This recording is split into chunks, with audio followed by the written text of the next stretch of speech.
ஓம் சாய்ராம். என் அன்பு செல்லமே, நான் சொன்னால் இப்பொழுது எதையுமே நம்புவது கிடையாது.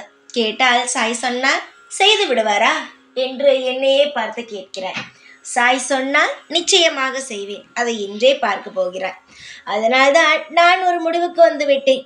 இனி உன்னிடம் பேசி எதையுமே சொல்லப் போவது கிடையாது. வாழ்க்கையில் அனைத்தையுமே செய்துதான் காட்டப் போகிறேன். உன்னுடைய ஒவ்வொரு அசைவிலும் நான் இருக்கிறேன் என்பதை நீ இன்னும் உணரவே இல்லை. எக்காலம்தான் நீ உணர்வாய். நீ என்ன நினைக்கிறாய் என்றால், செய்தால் சாய் இருக்கிறார், செய்யவில்லை என்றால் சாய் இல்லை, இப்படி நினைக்கிறாய். இப்படி இருப்பவர்களிடம் நான் என்ன செய்ய முடியும் சொல்? நான் அனைத்தையுமே செய்கிறேன் என்று முழுமையாக நம்புபவர்களுக்கு நான் இருக்கிறேன். எதுவுமே நான் செய்யவில்லை என்று சொல்பவர்களுக்கு நான் இல்லை. இப்படித்தான் என்னுடைய அன்பான குழந்தைக்கு நான் என்று சொல்கிறேன். உன்னுடைய வாழ்க்கையில் மிகப்பெரிய திருப்புமுனை வரப்போகிறது. இதற்கு முன்பெல்லாம் கவலைகள் இருந்தது, கண்ணீர் இருந்தது. ஆனால் இனியும் உன்னுடைய வாழ்க்கையில் நிம்மதியும் நல்ல நல்ல ஐஸ்வர்யங்களும் மன நிறைவான வாழ்க்கையும் உனக்கு கிடைக்கும். எப்பேற்பட்ட பிரச்சனை வந்தாலும் அதை தனியாளாக நின்று போராடினாய். இனி நான் இருக்கிறேன் என்று நினைத்துக்கொள், நம்பு. உன்னுடைய போராட்டத்திற்கு முடிவுகள் வந்துவிட்டது. உன்னுடைய கண்ணீருக்கு முடிவுகள் வந்துவிட்டது. இனி சிரிப்பும் சந்தோஷமும் நிறைய ஐஸ்வர்யங்களும் உன் வாழ்க்கையில் இருந்தபடியே இருக்கும்.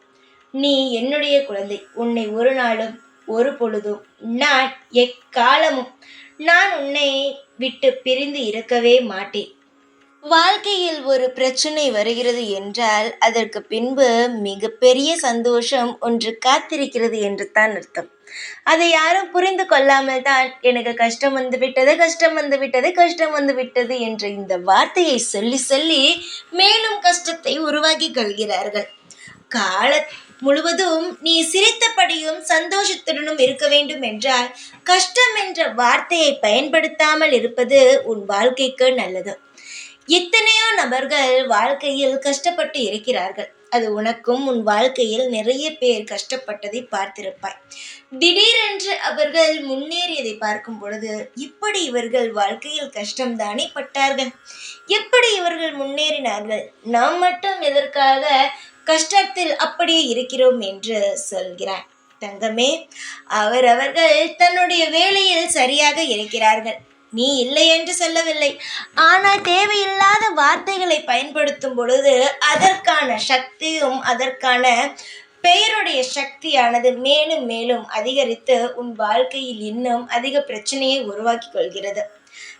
சிலரை பார்த்தால் தேவையில்லாமல் அடுத்தவர்களை கூட பற்றி பேச மாட்டார்கள். தன்னுடைய காரியத்தில் தான் மிகவும் குறிக்கோளாக இருப்பார்கள்.